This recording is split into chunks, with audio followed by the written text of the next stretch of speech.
باب العلم قبل القول والعمل بقول الله عز وجل فاعلم أنه لا إله إلا الله فبدأ بالعلم وأن العلماء هم ورثة الأنبياء ورثوا العلم من أخذ بحظ وافر ومن سلك طريقا يطلب به علما سهل الله له طريقا إلى الجنة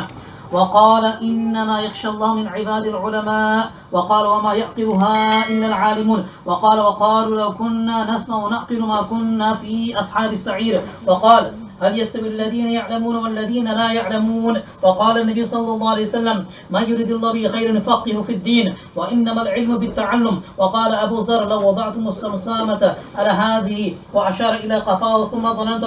أني أنفذ كلمة سمعتها من النبي صلى الله عليه وسلم قبل أن تجيزوا علي لأنفذتها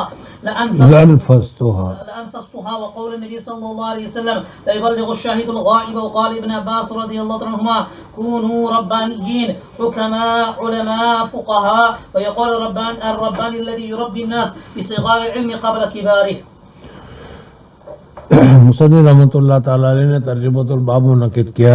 باب العلم قبل القول والعمل، پہلے علم حاصل کرنا چاہیے. العلم قبل القول، لوگوں کے سامنے تقریر کرنے سے پہلے، لوگوں کے سامنے بات کرنے سے پہلے تمہیں علم حاصل کرنا چاہیے، اور اسی طریقے سے عمل کرنے سے پہلے بھی علم حاصل کرنا چاہیے، اس وجہ سے کہ بغیر علم کے عمل ہو نہیں سکتا. دوسری بات یہ بھی ہے کہ جو چیز تم لوگوں نے پڑھی ہے اس کے اوپر عمل کرو. اگر اپنے علم پر تم عمل نہیں کرو گے تو یہ بہت بڑی بے وقوفی ہوگی، اور اللہ تبارک و تعالیٰ کے یہاں پر بھی یہ ہوگا کہ تم جانتے تھے پھر اس کے باوجود تم نے عمل کیوں نہیں کیا. اس وجہ سے امام بخاری رحمۃ اللہ علیہ فرماتے ہیں کہ کسی کو بتلانے سے پہلے بھی علم حاصل کر لینا چاہیے اور عمل کرنے سے پہلے بھی علم حاصل کرنا چاہیے. بغیر علم کے عمل ہو ہی نہیں سکتا، اور اگر عمل کرو گے بھی تو غلط کرو گے، اس وجہ سے علم حاصل کرنا چاہیے. امام بخاری رحمۃ اللہ تعالی علیہ نے اس ترجمۃ الباب کو کیوں منعقد کیا؟ شراح فرماتے ہیں کہ اس میں علم کی فضیلت کو بتانا مقصود ہے، لیکن علم کی فضیلت کے متعلق تو پہلے بتلا چکے ہیں، پھر دوبارہ تکرار کیسے ہو جائے گا؟ اس وجہ سے یہاں پر یہ کہا گیا ہے کہ یہاں پر یہ بتانا مقصود ہے کہ جو تم عمل کرتے جو پڑھو اس کے اوپر عمل کرو، اور جس کے اوپر تمہیں عمل نہیں کرنا اس کو پڑھو گے اور عمل نہیں کرو گے تو سزا ہوگی، ظاہر بات ہے. تو اس وجہ سے جب عمل نہیں کرنا ہے تو پھر پڑھنے کی ضرورت کیا ہے؟ چھوڑ دو، نہیں پڑھیں گے. یہ کسی کے دل میں واہمہ پیدا ہوتا ہے. امام بخاری رحمۃ اللہ علیہ اس واہمہ کو دور کرنا چاہ رہے ہیں اور یہ کہہ رہے ہیں عمل کرو یا نہ کرو یہ دوسرے نمبر کی بات ہے، لیکن علم پہلے نمبر کی بات ہے. علم کو حاصل کرنا چاہیے. عمل کرو بہت اچھی بات ہے، اور عمل نہ کرو یہ اچھی بات نہیں ہے، لیکن علم تو ہے. اس وجہ سے مصنف نے فرمایا کہ باب العلم قبل القول والعمل لقول اللہ عز وجل فعلم انہ لا الہ الا اللہ. قرآن پاک میں فرمایا گیا کہ فعلم، جان تو کہ اللہ کے علاوہ کوئی عبادت کے لائق نہیں ہے. اللہ کے علاوہ عبادت کے کوئی لائق نہیں ہے، اس کے لیے قرآن پاک میں سب سے پہلے گیا اعلم، یہ سیکھو، جان لو. تو معلوم ہوا کہ عمل سے پہلے سیکھنا ضروری ہے، اس وجہ سے سیکھنا چاہیے. فبدأ بالعلم، قرآن پاک میں اللہ تبارک و تعالیٰ نے لا الہ الا اللہ سے پہلے علم حاصل کرنے کو بتایا گیا. وَأَنَّ الْعُلَمَاءَ هُمْ وَرَثَةُ الْأَنْبِيَاءِ، اور علماء ہی وہ انبیاء کے وارث ہیں. آدمی مر جاتا ہے، بہت سارا مال ہوتا ہے، تو اس مال کو اس کے لڑکوں میں تقسیم کیا جاتا ہے. سب میں تقسیم نہیں کیا جاتا. اگر کوئی آدمی مر جائے گا، اگر خدا نخواستہ مثلا ابھی ایک مثال میں براڈ فور میں اگر ایک آدمی مر گیا، 5 لاکھ پاؤنڈ چھوڑ کر مارا، تو یہ نہیں کہ 5 لاکھ پاؤنڈ یہاں کے براڈ فور کے جتنے مسلمان ہیں سب میں تقسیم کیے جائیں گے، نہ، بلکہ اس کے قریب کے جو ہوں گے اس کا اولاد وارث انہی کے اندر دیا جائے گا. تو اسی طریقے سے انبیاء جو ہیں وہ انبیاء کا جب انتقال ہو جاتا ہے تو انبیاء جو مال یا دولت چھوڑ کر مرتے ہیں ان کی میراث تقسیم نہیں ہوتی، بلکہ وہ تو سب کا سب صدقہ ہو جاتا ہے، لیکن اس کا فائدہ علماء جو علم نبیوں کے پاس جو اللہ تبارک و تعالیٰ نے علم عطا کیا تھا، وہ علم انبیاء کی طرف سے جو علم آیا ہے وہ علماء کرام حاصل کرتے ہیں، اور علم نبیوں کا علم حاصل ہوتا ہے، تو گویا کہ نبی کا جو علم ہے اس کے وارث علماء ہوئے۔ تو یہ بہت بڑی فضیلت ہے کہ علماء کرام، علماء کی بھی دو قسمیں، ایک کو تو علماء ربانی کہا جاتا ہے، ایک کو تو علماء دنیا کہا جاتا ہے، ایک کو تو علماء آخرت کہا جاتا ہے۔ علماء دنیا کی تو اللہ تبارک و تعالیٰ کے یہاں عزت نہیں، بلکہ علماء آخرت جس کو علماء ربانی کہا جاتا ہے اس کے اللہ تبارک و تعالیٰ کے یہاں بہت بڑی عزت ہے۔ میں نے پہلے بتایا تھا کہ سب سے اونچا درجہ رسول کا ہے، پھر اس کے بعد درجہ نبی کا ہے، اور نبی کے بعد سب سے اونچا درجہ جو ہے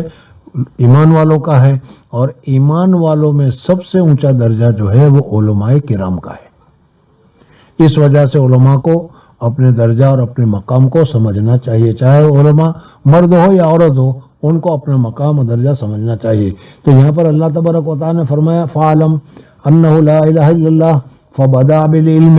علم کے ذریعے سے شروعات کی گئی، عالم پہلے کہا گیا،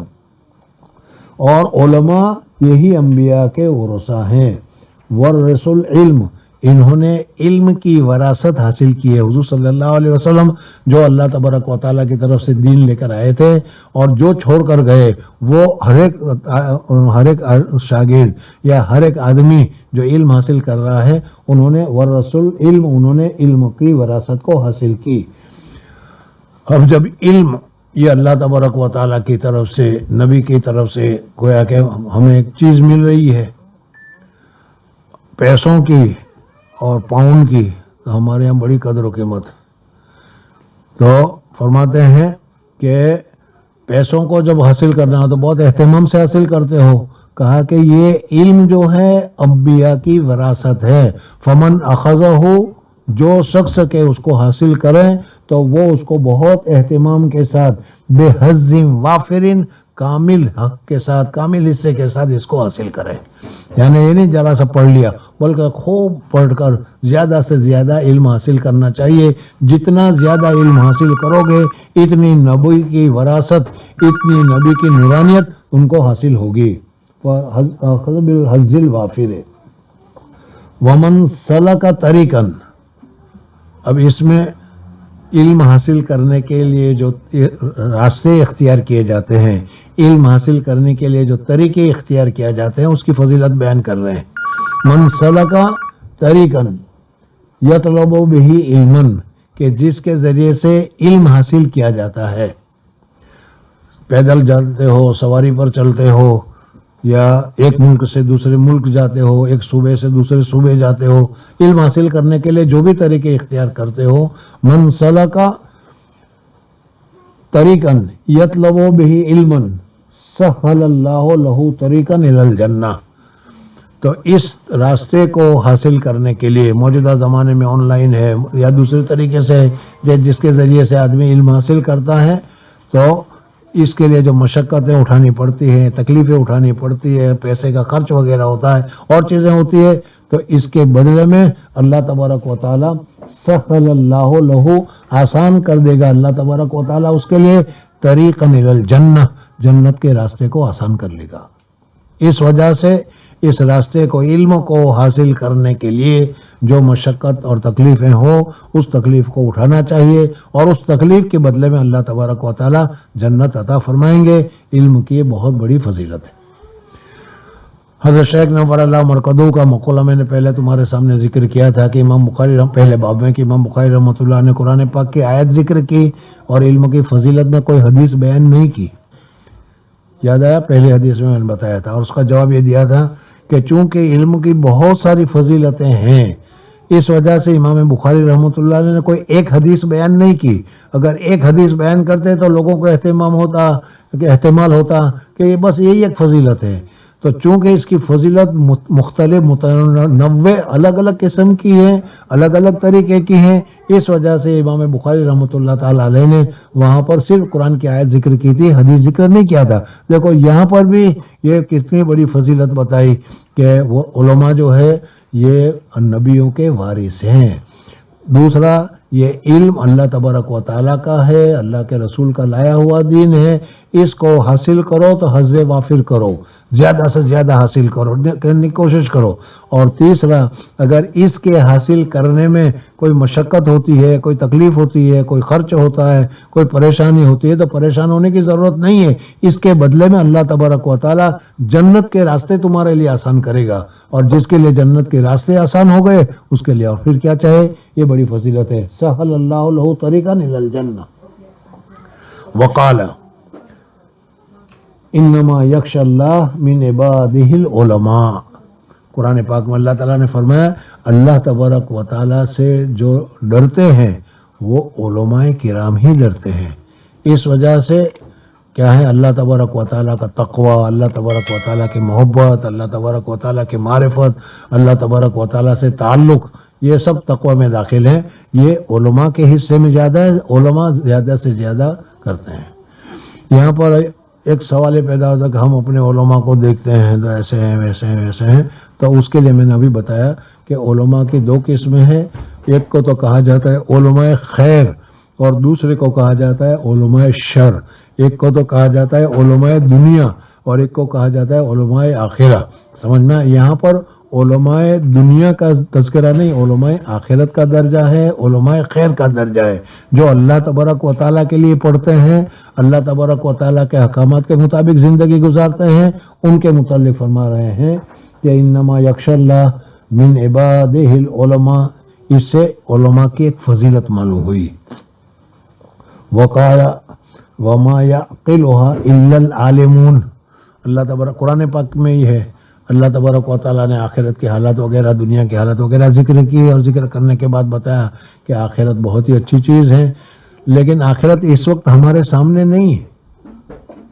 اس وجہ سے اس وقت ہمارے سامنے پاؤنڈ ہے، اس وقت ہمارے سامنے روپے ہیں، اس وقت ہمارے سامنے دنیا ہے، اس وجہ سے دنیا کی چیزیں اچھی لگتی ہے اور اسی لیے ہم اس کے پیچھے دوڑتے ہیں، بھاگتے ہیں۔ لیکن جو صحیح حضرات ہیں وہ آخرت ہی کو سامنے رکھتے ہیں، اس وجہ سے کہ وہ عقل مند ہیں، وہ جانتے ہیں کہ یہ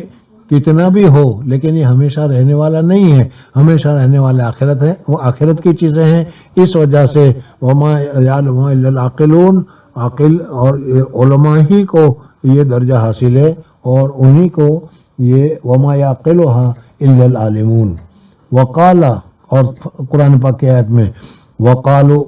لو كنا نسمع ونعقل ما كنا في اصحاب السعير، یہ بھی قرآن پاک کی آیت ہے۔ اس میں بھی بتایا گیا کہ اگر یہ حضرات جو دنیا میں لگے ہوئے ہیں یہ سمجھدار ہوتے، سمجھ گئے ہوتے، تو پھر اس صورت میں سمجھ کر اس گری پڑی سڑی ہوئی چیز کی طرف متوجہ نہیں ہوتے۔ ایک مثال کے ذریعے سے شاید اچھی طرح سمجھ میں آ جائے، میں پہلے تمہیں بتا دوں کہ ایک تو میں 5 پاؤنڈ دوں آپ کو اور کہا کہ بھئی یہ میرے 5 پاؤنڈ ہے، تم رکھو، میں پھر لے لوں گا، اور ایک تمہارے 5 پاؤنڈ ہے جو تمہارے پاس موجود ہے، جو تم جانتے ہو کہ میرے پاس ہمیشہ ہمیشہ رہے گا، تو اس دونوں میں سے کون سا تمہیں زیادہ اچھا لگے گا، یہ بتاؤ۔ تمہارے پاس 5 پاؤنڈ ہے وہ اچھا لگے گا یا میں نے 50 پاؤنڈ لیے ہیں وہ اچھا لگے گا؟ ظاہر بات ہے تم کہو گے کہ ہمارے پاس ہے وہ اچھا لگے گا، حالانکہ یہ تو تعداد میں زیادہ ہے، 50 پاؤنڈ میں نے دیے ہیں۔ تو اسی طریقے سے جب یہ بات سمجھ میں آ گئی تو اس طریقے سے اللہ تبارک و تعالیٰ نے ہمیں یہ دنیا کی جو نعمتیں دی ہے یہ ساری کی ساری نعمتیں ٹیمپروری دی ہے۔ صحت ہے تو وہ ٹیمپروری ہے، مال ہے تو وہ ٹیمپروری ہے، حسن ہے تو وہ ٹیمپروری ہے، اچھے مکان اچھی گاڑیاں ہیں تو وہ سب ٹیمپروری ہے۔ استعمال کرو، استعمال کر کے یہیں چھوڑ کر جانا ہے، کوئی اس کو ساتھ لے کر نہیں زوال آ جائے گا۔ اور اللہ جل جلالہ کے پاس جو تم کرتے ہو یا اللہ کے خزانے میں جو جمع کرتے ہو وہ ابھی تمہیں یہاں نہیں ملے گا، لیکن وہ ملے گا مرنے کے بعد، اور وہ ملے گا تو ہمیشہ ہمیشہ تمہارے پاس رہے گا، وہی وہاں سے کوئی چھیننے والا، لینے والا، زوال آنے والا، کمی ہونے والی اس میں نہیں ہے۔ تو ظاہر بات ہے کہ عقل مند آدمی ہے وہ اسی کو پسند کرے گا جو اس کا ہے، اس کے پاس رہنے والا ہے، ہمیشہ رہنے والا ہے۔ قرآن پاک میں تفصیل کثرت کے ساتھ ذکر کی گئی ہے کہ جہنمی جہنم میں پہنچ جائیں گے، اور وفد کا وفد، جماعت کی جماعتیں جہنم میں داخل ہوگی، اور وہ وہاں کہے گی بہت پریشان ہے، بھائی پانی لاؤ، ذرا کھانا لاؤ، ذرا ٹھنڈک کرو، ذرا یہ کرو، ہم پریشان، بہت کچھ کہیں گے۔ سورہ ملک میں بھی ہے۔ تو اس وقت فرشتے کہیں گے کہ بھائی تم لوگوں جہنم میں کیوں آئے، تم لوگ برے کام کیوں کیے؟ کیا تم کو وہاں کوئی بتانے والا نہیں تھا کہ ایسا کام کرو گے تو جہنم میں جاؤ گے، ایسا کرو گے تو اللہ کی ناراضگی ہوگی، ایسا کرو گے تو اللہ کے اوپر ایمان نہیں لاؤ گے تو ہمیشہ ہمیشہ جہنم میں رہنا پڑے گا۔ اور دنیا میں کیا اللہ تبارک و تعالیٰ کے دین کو بتانے والے نبی، رسول اور موجودہ زمانے میں علماء کرام وغیرہ تمہارے پاس آئے تھے کہ نہیں؟ تم کو بتایا تھا کہ نہیں؟ تو اس وقت یہ کہیں گے کہ آئے تو تھے، انہوں نے بتایا تھا، نبی نے بھی بتایا تھا، رسولوں نے بھی بتایا تھا، علماء نے بھی بتایا تھا، تبلیغ جماعت والوں نے بھی بتایا تھا، لیکن ہم لوگوں نے ان کی بات کو نہیں مانی تھی، نہیں سمجھی تھی، اور ان کی بات کا اہتمام نہیں کیا تھا، اور ہم اپنے اپنے طور پر دنیا کماتے چلے گئے، دنیا کی طرف بڑھتے ہوئے چلے گئے۔ اس وجہ سے اب ہم محروم ہو گئے اور جہنم ہمارے حصے میں آئی۔ تو قالو، وہ کہیں گے لو کننا نسمع،